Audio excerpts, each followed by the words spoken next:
Morning. हर हर महादेव. स्वागत आहे तुमचं माझ्या चॅनलमध्ये सोनूस लाईफस्टाईल. तर आता सकाळची कामं झालेली आहेत, माझी चहापाणी झालेली आहे, आंघोळी झालेली आहे आणि बाकी कामं व्हायची आहे. तर चला करूया आजच्या व्हिडिओला सुरुवात. भेटूया थोड्याच वेळात. चला तर इथे मी आता लिंबू पाणी बनवून घेत आहे. उन्हाळा दिवस असल्यामुळे चहा न घेता मी काय करत असते, लिंबू पाणी बनवते, मुलांनाही देते आणि आम्ही पण लिंबू पाणीच घेतो, कारण एवढ्या उष्णतेत चहा घेणं शक्यच नाही. त्यामुळे लिंबू पाणी बनवत आहे मी इथे.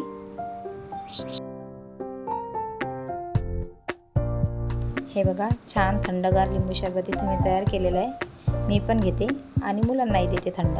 या दिवसाचं जेवढं थंड घेतलं तेवढं छान. आमच्या इथं गुरुवार असल्यामुळे गजानन महाराजांचं हे काका आले होते. खूप वृद्ध दिसत होते ते. त्यांना मी बसवलं, पाणी वगैरे दिलं आणि त्यानंतर त्यांनी छान एक गजानन महाराजांचं गाणं म्हटलं.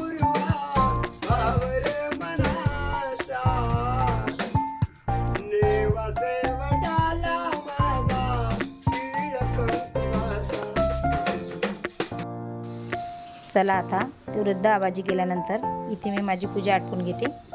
आज गुरुवार दिवस असल्यामुळे छान पूजा इथे मी गजानन महाराजांची मूर्ती स्थापित केलेली आहे. बाजूला माझ्याकडे एक मूर्ती आणलेली आहे त्यांची, आणि माझ्याकडे देव भरपूर असल्यामुळे मला भरपूर वेळ लागतो पूजेला.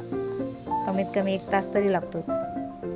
तर चला इथे मी माझी पूजा आटपून घेते आणि भेटते तुम्हाला.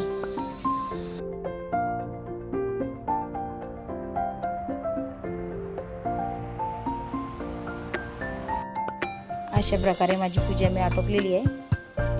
कसं वाटतंय माझं देवघर, नक्की सांगा मला कमेंटमध्ये.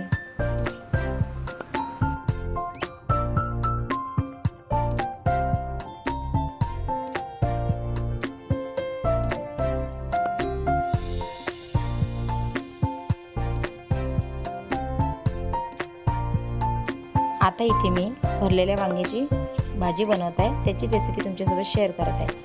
इथे मी भाजलेला कांदा, लसूण, अद्रक, जिरे आणि सांबार घेतलेला आहे. कढईमध्ये तेल तापवून त्यामध्ये वांगे आधी तळून घेते मी.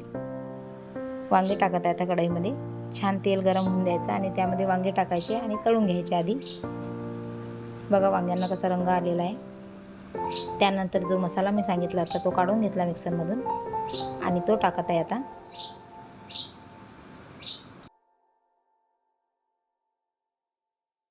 यामध्ये मी काढलेले मिरची पावडर, हळद आणि सगळं टाकून घेते आधी.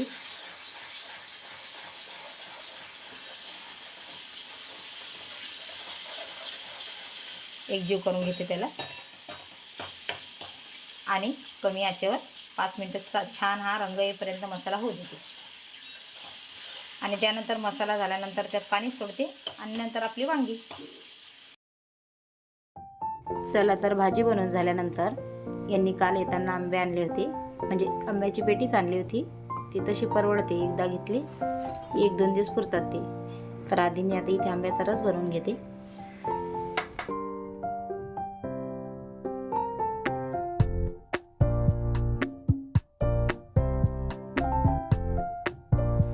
हे बघा, आता इथे बनवून घेते मी आंब्याचा रस. मुलांना फार आवडीने खातात.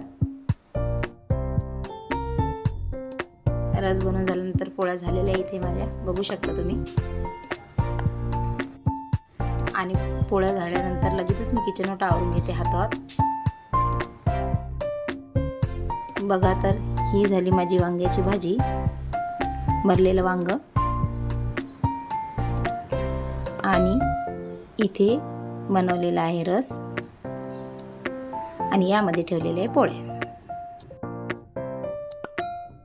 तर चला आता माझी सर्व कामं झालेली आहेत.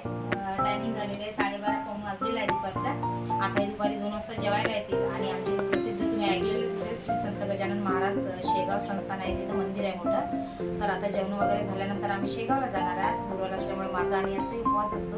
तर स्वयंपाक रेडी झालेला आहे. ते येतील, जेवण झाले की आम्ही आता शेगावला निघणार आहे. तर थोड्याच वेळ शेगावच्या व्हिडिओमध्ये भेटूया.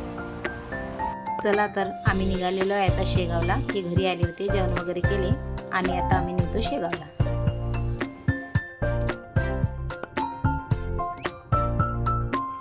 आता इथं शेगावला आम्ही पोहोचलेलो आहे. खूप प्रशस्त असं मंदिर आहे शेगावाचं, गजानन महाराजांचं. खूप लाखोने भाविक भक्ती इथे येतात. गुरुवारी तर स्पेशली खूप गर्दी असते. आतमध्ये मोबाईल न्यायला अलाउड नव्हतं, त्यामुळे मी आतलं शूट करू नाही शकली. तरी बाहेरून जो मला जिथून बघत आहे तिथून गजानन महाराजांचं दर्शन करून घ्या. इथूनच आता दर्शन करून घ्या. चला तर मग आजचा व्हिडिओ तुम्हाला कसा वाटला? आवडल्यास लाईक करा, शेअर करा आणि माझ्या चॅनलला सबस्क्राईब करा. जय गजानन माऊली.